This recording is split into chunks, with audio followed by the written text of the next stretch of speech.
살아계신 아버지께 기도하겠습니다. 아버지 하나님, 2015년 6월 21일도 저희들에게 선물로 주셔서 저희들이 예배하러 왔습니다. 아버지의 사랑 속에 오늘 아침도 일어나서 이 자리에 찾아왔습니다. 우리 스스로 힘으로는 되지 않고 예수님 이름으로 찾아왔습니다. 모든 것을 다 아시는 아버지 앞에 저희들의 몸과 마음을 드러내놓고 우리의 두 손을 들어서 예수 그리스도와 성령님과 함께 찬송하고 감사를 바칩니다. 사랑이 많으시니 저희들을 붙들어 주신다. 저희들이 일주일 동안의 삶을 돌이켜보고 감사를 드립니다. 많은 기도를 하는 가운데 잊어버린 것까지도 다 기억하시고 넘치게 채워주심을 감사를 드립니다. 아들, 딸로 살 수 있는 믿음을 자라게 하여 주신 것을 감사를 드립니다. 예수님을 닮아가도록 우리 믿음의 가족들이 믿음이 자라나게 하신 것을 감사를 드립니다. 이 땅에 이 교회를 세워서 많은 교회들과 함께 하나님의 이름을 부르고 계속하여 예배하고 이 주일을 꼬박꼬박 선물로 주신 것을 감사를 드립니다. 이 땅의 자유와 평화를 오늘도 지켜주심을 감사를 드립니다. 오고 가는 길에 우리의 몸과 정신을 지켜주심을 감사를 드립니다. 우리가 가지고 있는 모든 것을 아버지 앞에 바치고 즐겁게 주신 아버지께 감사로 가져왔으니 우리 손에 하는 일에도 아버지께서 함께 하여 주시기를 원합니다. 하나님 아버지, 많은 하나님의 자녀들이 미국 땅 곳곳에서 모여 아버지의 은혜를 찬송하고 예배하는 것이니 우리 가운데 계시듯이 그 가운데 계시며 하늘에서 기뻐하여 주시기를 원합니다. 우리에게 어려운 일들을 주셨으나 저희들이 몸도 점점 나아지고 마음도 다시 힘을 얻고 소망을 가지게 하여 주심을 감사합니다. 우리가 하는 사업이나 직장에서 일이나 준비하는 공부에서나 가정생활에서 항상 함께하여 주심을 감사를 드립니다. 우리의 가족들 가운데 멀리 여행 중에 있는 그 가족들을 지켜주시고 우리의 아들을 군무에서 함께 지켜주신 아버지께 감사를 드립니다. 하나님, 이제 우리의 답답한 어려운 일도 가져와서 고민하는 대신에 감사함으로 아버지 앞에 가져 내려 넣습니다. 마음에 답답한 것도 내려 놓습니다. 몸이 힘든 것도 내려 놓습니다. 잘 알지 못하여 불안해하는 것도 내려놓고 사랑하는 아버지께서 이 일을 잘 아시니 저희들이 어려운 일을 당해도 슬퍼하지 않고 불평하지 않겠습니다.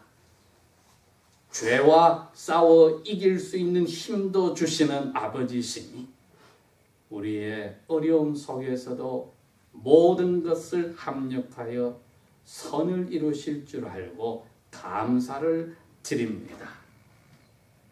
아버지여, 알지 못하는 어려운 문제로 기도하는 멤버들에게 아버지의 위로가 함께 하시고 그 어려운 자리에서 일으켜 세워주시기를 원합니다. 우리의 멤버 심재영 교우님이 병상에 있으니 몸과 마음을 아버지 앞에 내어놓고 아버지의 만져주심을 원합니다. 아버지의 사랑이 다시 회복되어지는 은혜가 있기를 간절히 기도합니다. 하나님께서 오늘도 우리를 사랑하시니 이 땅의 죄를 교회들이 기도할 때에 불쌍히 보시고 용서하여 주시고 하나님의 뜻에 따라서 일할 수 있는 정치가들이 계속 세워지길 간절히 기도합니다. 대한민국 땅에도 하나님의 자녀들이 어제 기도한 것을 기억하셔서 많은 죄들을 용서하시되 하나님의 교회가 영광을 아버지께 바치는 데 쓰여지는 도구들이 되게 하여 주십시오. 저희들에게 오늘도 성령님을 통하여 말씀을 주시니 저희들의 영혼이 살아나고 몸과 마음이 주님을 맞을 준비를 할 수 있는 은혜를 내려 주십시오. 예수님 이름으로 감사 기도합니다. 아멘. 요한계시록 개정성경은 21장 420페이지가 됩니다. 저는 세 번역을 읽겠습니다. 21장 1절에서 8절까지 읽도록 하겠습니다.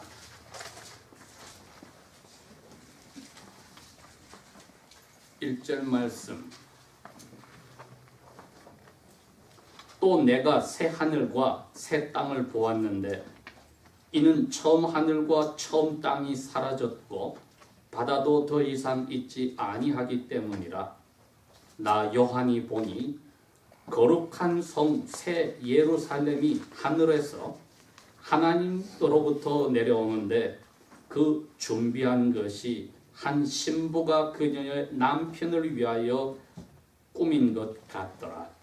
내가 하늘에서 나오는 큰 음성을 들으니 말하기를 보라, 하나님의 장막이 사람들과 함께 있어 그분께서 그들과 함께 거하시리니 그들은 그분의 백성이 되고 하나님께서 친히 그들과 함께 계시어 그들의 하나님이 되시리라.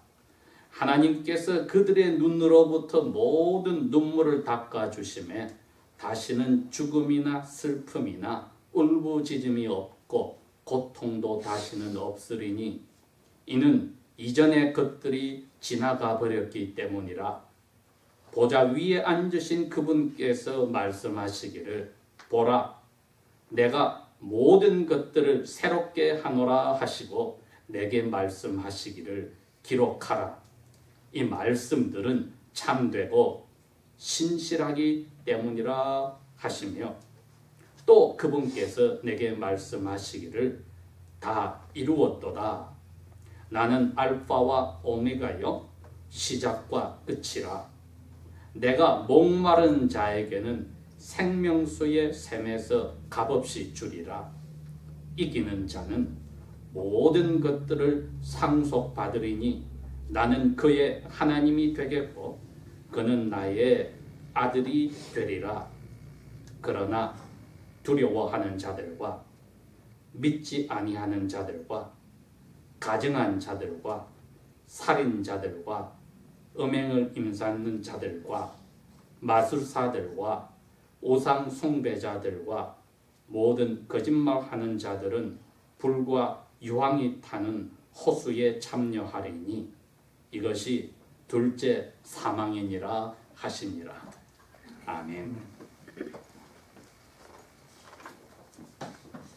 오늘은 저희들이 우리를 사랑하셔서 주신 성경 가운데 맨 마지막 책, 예수님의 사랑을 받았던 가장 나이 어렸던 사도 요한이 받았던 계시. 그러나 그분이 근 100세가 되어서 자기가 섬기는 교회들에게 예수님이 주신 말씀을 저희들에게도 주신 줄 알고 오늘 읽고 생각하려 합니다. 사도 요한에게 예수님이 천사를 보내어서 주신 이 말씀은 아버지 하나님의 명령에 따라서 주어진 것입니다. 오늘 이 제목을 제가 그렇게 붙였습니다. 새 하늘과 새 땅에서 하나님과 함께 살기를 우리가 원합니까? 원어의 표현에 따르면 사랑합니까? 스스로에게 오늘 이 질문을 던져보아야 합니다. 그래서 여기에 자기가 대답을 할 수 있다면 지금까지 우리가 살아온 믿음 생활과 오늘 이후의 믿음 생활도 저희들이 목적이 뚜렷해지기 때문에 성령께서 우리의 영혼에 은혜를 주실 것입니다. 우리가 차를 타고 간다 할 때는 차를 타기 전에 어디로 무엇을 하러 갈지 다 정해져 있습니다. 아침에 또 직장으로 가거나 사업장으로 가거나 학교로 가거나 어디를 방문 갈 때에도 장소가 정해져 있고 무슨 목적으로 가는지 알고 저희들이 움직입니다. 그렇다면은 잠깐 하루의 그 짧은 시간에 그것도 우리가 왜 목적을 가지고 어디로 가는지 안다고 할 때 우리가 하나님을 만난다는 우리 영혼의 믿음 생활의 마지막 목적지가 어딘지를 분명히 알 필요가 날마다 있습니다. 사도 요한이 지금 예수 그리스도와 그분의 복음을 전하려다가 반모섬에 지금 귀양을 가서 언제 죽임을 당할지 모르는 자리에 있다는 것을 생각해 보면은 그분의 마음은 자기가 갈 새하늘과 새 땅에서 예수 그리스도와 함께 만나 살 그날을 그것을 기대하고 살고 있었습니다. 그러니 그 아름다운 영혼의 천사를 보내어서 아버지의 명령에 따라 예수님이 이 계시를 주신 것입니다. 우리가 그와 같은 마음의 준비가 되어 있다면은 하늘에 가서 쉬고 있는 수많은 성도들과 함께 나중에 만날 때, 그리고 우리가 예수님의 얼굴을 볼 때 부끄러워하지 않고 기쁘게 만날 수 있을 것입니다. 자, 구약 시대에 아브라함 이후에 하나님께서 한 민족을 자기의 교회로 삼으시고 하나님이 나중에 그 교회와 결혼하여서 살겠다고 결혼을 선포하신 것이 구약시대의 내용들입니다. 그러더니 그 결혼을 할 하나님이 오신 것이 사람으로 오신 나사렛 예수님이었습니다. 그러니 예수께서 명령하심에 따라 그 사도들이 곳곳에 흩어져서 삼위일체 하나님으로 세례를 주었을 때 그 사람들이 보이지 않는 큰 우주적인 교회의 멤버들이 되어서 나중에 하나의 예수님의 신부가 되는 것입니다. 그러니 예수님이 오셨단 말은 구약시대에 예언하고 결혼 선포한 것을 약혼한 것과 같습니다. 그렇기 때문에 유대인의 이 결혼 과정이 우리가 오늘 이 말씀을 읽는데도 도움이 됩니다. 사도 요한이 유대인이었기 때문에 그 유대인의 구약시대 배경에 따라서 오늘 이 말씀을 써서 저희들이 이해를 하는 것입니다. 그 당시나 지금이나 약혼을 했을 때에 다른 서방 세계의 사람들과는 다른 습관을 유대교에서는 가지고 있었으니 약혼하는 순간에 서로가 아내와 남편으로 불렸습니다. 나사렛 예수님의 부모님이 마리아와 요셉도 약혼한 후에 서로 아내와 남편이라고 부르고 천사도 그렇게 불렀습니다. 그러면은 약혼 후에 약 1년 정도의 세월이 걸려서 약혼자는 자기 고향에 가서 결혼 후에 살 집을 준비하고 또 약혼녀의 부모님에게 선물을 준비하는 기간을 가집니다. 그렇게 하고 보통 1년 후에 약혼녀의 집에 와서 결혼 잔치를 시작을 하는데 예수님이 떠나시면서 제자들에게 내가 너희들이 살 집을 준비하러 간다고 이야기를 하시고 그게 다 되면은 너희들을 데리러 온다고 하신 것이 바로 교회를 신부로 인정을 하고 약혼한 교회와 결혼하기 위해서 준비가 되면 오신다는 뜻으로 저희들은 이제 알고 있는 것입니다. 자, 그 배경에서 이제 예수님이 이 세상을 다시 오신단 말은 하늘에 있는 쉬고 있는 성도와 그때까지 이 세상에 하나님의 자녀들이 다 모여서 하나의 거룩한 공예 교회가 되어서 그 예수님과 같이 사는 결혼식을 가진다는 뜻입니다. 그러니 오늘 이 21장은 그 결혼을 주관하는 분의 입에서 나온 이야기입니다. 누구냐? 아버지 하나님입니다. 자, 이제 이 그림을 저희들이 봅니다.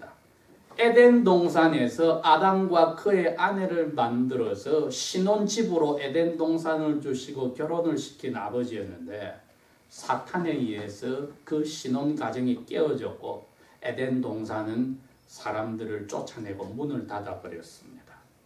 이것이 오늘날까지 유지되는 그 가운데 노아 때 홍수로 전 세계를 한번 쓸었지만은 여전히 남아있는 옛 하늘과 옛 땅입니다. 로마서 8장에는 그렇게 이 세상을 이야기했습니다. 모든 만물들이 끙끙 앓고 있다. 부패하여 가면서 끙끙 앓고 있다. 그래서 영광 중에 하나님의 아들들이 나타나기를 기다리고 있다고 했습니다.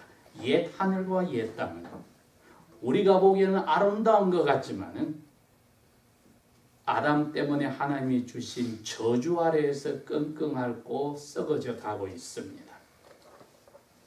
오늘 저희들이 이 사실을 깨닫고 말 못하는 이 우주 덩어리가 옛 하늘과 옛 땅에 있는 모든 것들이 하나님의 아들들이 영광 중에 오실 것을 기다리고 지금 끙끙 앓고 있는 마음을 우리가 가지지 못한다면은 하나님의 형상을 지어 닮은 우리 사람의 구실을 못하는 겁니다. 즉 저주 아래에서 빨리 해방되기를 기다리는 그 날을 간절히 기다리는 만물의 마음이 우리보다 못해야지 우리보다 더 나아서 되겠습니까? 오늘 여기 21장의 말씀 우리가 그 날을 신부가 약혼녀가 약혼자가 데리러 오는 그 날을 기다리는 마음으로 있는가? 고 우리에게 오늘 보여주는 겁니다. 그래서 사도 바울은 디모데후서에 그렇게 이야기했습니다. 나는 그 날이 오면 나에게 상을 주시는 걸 기다리는데 나뿐 아니고 그 날을 간절히 기다리고 사랑하는 사람에게도 그 상을 주실 것이라고 했습니다. 그러니 사랑이라는 표현을 썼습니다. 그 날을 사랑한다. 그 날이 오기를 사랑한다. 저희들이 그 사랑의 단어가 남녀 간의 하나님 은혜로 하나님이 주신 사랑으로 사랑하는 그 사랑의 단어, 아가페 단어를 썼습니다. 거기다. 즉 자기의 가진 모든 전심전력을 다 쏟아서 사랑한다는 뜻입니다. 결혼 서약할 때 하나님 앞에서 남녀가 하는 서약이 그겁니다. 내가 가진 것 전부를 하나님의 이름으로 바쳐서 사랑합니다. 내가 하나님 앞에 마음과 뜻과 성품과 목숨을 다하여 바쳐서 사랑하듯이 그 힘으로 당신에게 제가 하겠습니다. 제 이익 대신에 당신의 이익을 먼저 생각하는 그 사랑을 하겠습니다. 그 사랑이 주님 오시는 그 날을 간절히 바라는 사랑이 되어야 합니다. 왜? 성령께서 사도 바울의 입을 통해서 그 사랑이라는 단어를 썼으니까 주님이 오시는 상주를 그 날 결혼 날을 사랑하는가 만나기를 사랑하는가 썼습니다. 자, 이제 이 준비를 하신 아버지께서 오늘 보좌에 앉으신 하늘에서 사도 요한에게 이야기합니다. 이거 다 적어라. 이제 끝났다. 뭐가 끝났다는 겁니다. 결혼식이 준비가 끝나고 이제 결혼식이 시작이 된다는 겁니다. 내 사랑하는 아들이 모든 하나님의 자녀들과 함께 이제 하나의 교회가 되는 결혼식이 시작이 되니까 이 세상 끝났다. 제일 먼저 시작하는 것이 오늘 보니까 19장부터 나오듯이 옛 하늘과 옛 땅을 불태워버리는 일입니다. 여러분, 예수님이 이 세상을 심판하러 오실 때 공중에서 천사들과 성도들과 함께 온다는 걸 알고 있습니다. 그리고 천사장이 트럼펫, 나팔을 불고 큰 소리로 호령하면서 와서 천사를 하나님이 전 세계에 보내어서 사람들을 다 모은다는 것도 알고 있습니다. 그러나 우리가 빼먹지 말아야 할 것은 분명하게 성경에서 예수님이 자기 자신도 활활 타는 불 가운데서 오시고 거룩한 천사들도 활활 타는 불 가운데서 오신다는 말도 절대로 까먹지 말아야 합니다. Flaming fire, blazing fire, 활활 타는 불 가운데서 오신다. 구약 시대에 호렙산 위에 하나님이 그렇게 오셨습니다. 깜깜한데도 불이 활활 타는 가운데, 천둥번개가 치는데도 오늘날 그 장소에 가본 사람의 증언에 따라서 산꼭대기가 새까맣게 반질반질하게 타버린 그 장소, 그렇게 이 세상을 심판하러 예수님이 천사들과 함께 불 가운데서 오신다는 겁니다. 왜? 옛 하늘과 옛 땅을 불태워버리기 위해서. 그래서 오늘 그 준비를 하는 아버지께서 이야기를 하신 것입니다. 자, 옛 하늘과 옛 땅은 다 사라져버렸고 바다까지 없어졌다. 바다의 특징이 뭡니까? 끊임없이 변하는 겁니다. 끊임없이 다투고 싸우는 부부싸움과 가족끼리 싸우는 거 보십시오. 끝이 없습니다. 변화무쌍합니다. 평화가 없습니다. 바다가 그렇다는 겁니다. 그런 바다가 사라진다. 이게 다 상징적인 표현으로 이제는 더 이상 다툼이 없는 세상이 올 것인데, 옛 하늘과 옛 땅의 만물들이 끙끙 앓던 고통하는 것도 사라지는 것을 표현했습니다. 네, 예수님이 직접 불 가운데 오셔서 이걸 태워버리는데, 베드로나 유다도 그 이야기를 합니다. 하늘이 큰 소리를 내면서 종이가 불에 타서 타듯이 사라지고, 땅도 그 가운데 것이 뜨겁게 녹아서 다 드러내진다. 이거는 처음 창조와 다른 것입니다. 왜? 하나님이 오늘 이렇게 이야기하셨습니다. 보라, 내가 모든 것들을 새롭게 하노라. 5절에 새롭게 한다고 했을 때는 첫 번 창조는 없는 것에서 만들어내셨지만은 5절은 그게 아닙니다. 잘못되어진 신혼집을 다 무너뜨리고 내 아들과 교회가 살 집, 지구덩어리 전체를, 이제는 한국 동방에는 에덴 동산이 아니라 지구 전체를 신혼집으로 주기 위해서 내가 불태워서 새롭게 만들어라. 그러면 죄와 죄 때문에 생기는 모든 잘못된 것들, 하나님이 저주를 내려서 가시던 뿔이 나오고 독충들이 나오고 병들이고 모든 지금 계기를 오염하고 걱정하고 있는 과학자들이 걱정하는 모든 것들을 다 불태워서 에덴 동산처럼, 지구 전체가 에덴 동산처럼 하나님이 영광을 드러내기 위해서 만드신 새하늘과 새 땅으로 바꾼다는 겁니다. 그게 오늘 하나님이 하신 이야기입니다. 이게 내 아들 예수와 내 교회가 교회로서 하나가 되는 결혼 선물로 살 집을, 지구덩어리 전체를 내가 주노라. 그 이야기입니다. 저희들이 이것을 간절히 바라는 마음이 들 때야 하늘 가는 우리의 삶 속에서 오른쪽 왼쪽으로 뒤로 돌아보는 어리석음이 없고, 우리가 어디로 무엇을 위해서 살고 가는지를 확실히 알게 되는 신앙의 모습이 있습니다. 자, 이제 오늘 여기에 1절에서 8절에 두 번이나 똑같은 내용이 반복이 됩니다. 3절에 이렇게 이야기합니다. 하나님의 장막이 사람들과 함께 있어서 하나님이 그들과 함께 살 것이다. 그들은 하나님의 백성이 되고 하나님은 그들과 함께 살면서 그들의 하나님이 되겠다고 이야기했습니다. 여러분, 이게 바로 결혼하면은 이제 떨어져서 살지 않고 같이 산다는 거 아닙니까? 하나님 아들 예수님을 통하여서 그 다음에 그의 백성 교회가 모든 악한 자들이 지옥에 들어가 있는 동안에 하나님 아버지가 꾸며진 신혼집인 이 지구 땅덩어리 새하늘과 새 땅에서 같이 산다. 여러분, 이게 하나님의 에덴 동산부터 하신 약속이었습니다.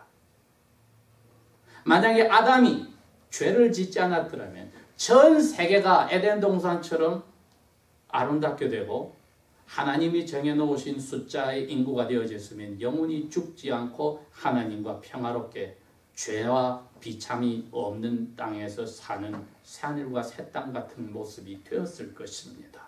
그러나 죄로 그게 실패했기 때문에 하나님이 드디어 창세전부터 계획하신 이 일을 하시겠다고, 다 이루었다고 이야기를 하셔서 자기 아들 예수님과 교회가 하나로 결혼해서 같이 사는 지구 전체를 집으로 주신다고 약속하셨으니 다 이루었다고 말씀하시는 건 당연한 거고 아주 뿌듯하신 겁니다. 사탄이 망가뜨린 것 같았지만은 결국은 이제는 에덴 동산 정도가 아니라 지구 전체와 이 우주 전체를 신혼집으로 새하늘과 새 땅으로 꾸며 주셨다는 겁니다. 그 목적이 하나님과 교회가 한 집에서 같이 사는 겁니다. 이 교회를 하늘에서 하나님이 보내시는데 하늘로부터 하나님에게서 온다고 했습니다. 하나님이 교회를 예수 안에서 만드셔서 예수님에게 선물로 주시는데 이것이 거룩한 성이요, 예루살렘 성이요, 교회입니다. 그러니 21장 9절부터 22장까지는 이 새 땅과 새 하늘에서 사는 교회가 얼마나 아름다운 것인가를 표현한 겁니다. 그리고 이 교회가 오늘날도 하나님의 나라요, 그때는 완전한 하나님의 나라가 될 것입니다. 그러니 새하늘과 새 땅에 가야만 완전한 하나님의 나라가 있으니 거기에는 우리의 주인 되시고 왕이신 예수님이 계시고 백성이고 형제들인 저희들이 하나님과 함께 사는 그러한 완전한 나라가 이루어질 것입니다. 그렇기 때문에 사도 요한이 섬에 갇혀서 언제 죽을 날을 모르고 기다리고 있지만은 이분의 마음은 예수 그리스도를 만나서 자기가 지금 떨어져 있는 아시아 7 교회들뿐 아니라 전 세계에 흩어진 하나님의 자녀들이 함께 사는 그날을, 이 계시받고 자기 눈으로 보고 한 이것이 그대로 이루어지는 날을 간절히 바랍니다. 그랬기에 22장 마지막 본에 가면 이렇게 이야기를 했습니다. 성령님이 이렇게 이야기합니다. 교회와 함께 17절에 오라, 듣는 자도 오라, 목마른 자도 오라, 마음에 원하는 자도 생명수를 마시러 오라.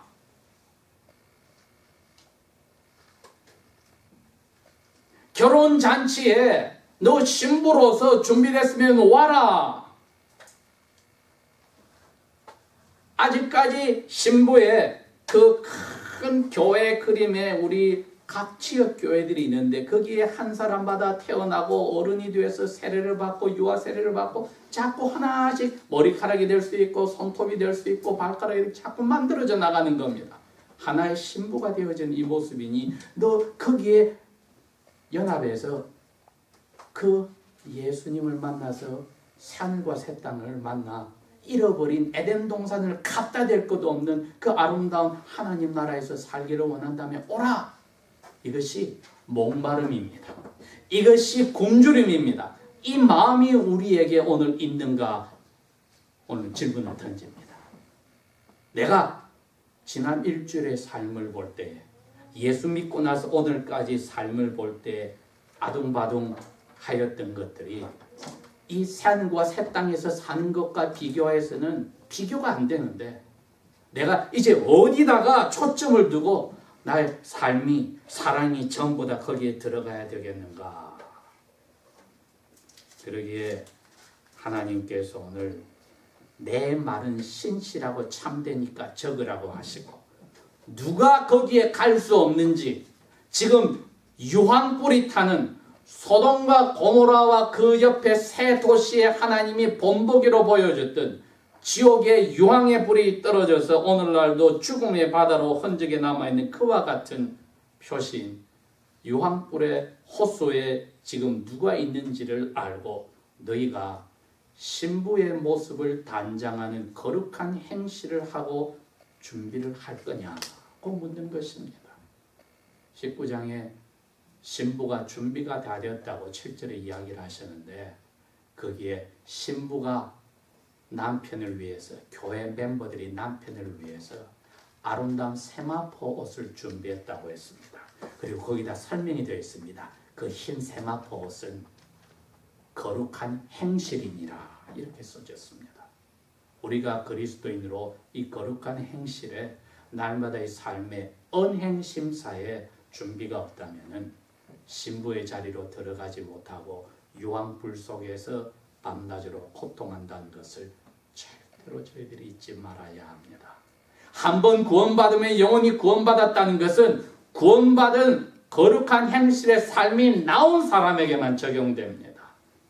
그러니 그날을 간절히 약혼녀가 신랑하고 결혼하여 이 새하늘과 새 땅에서 살기를 바라는 마음으로 우리의 삶을 정리하고, 끊을 건 끊어버리고, 시작할 건 하고, 이어갈 건 이어가고, 계획을 짜고 뒤를 돌아보고 앞날을, 현재를 살아나가는 것, 이건 우리가 그날을 사랑하는 사람의 신앙 자세일 것입니다. 기도하겠습니다.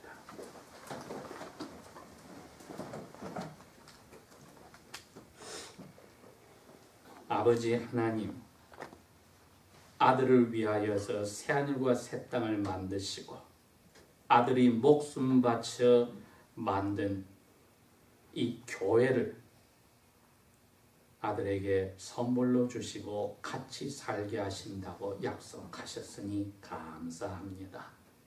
사도 요한에게 이 말은 참되고 신실하니 적어 놓으라고 하신 것을 감사를 드립니다. 우리가 목마름과 배고픔처럼 이 날을 사랑하고 기다릴 때에 준비하고 저희의 삶이 정리되어질 수 있도록 성령이여 저희 가운데 강하게 움직여 주십시오. 예수님 이름으로 감사 기도합니다. 아멘.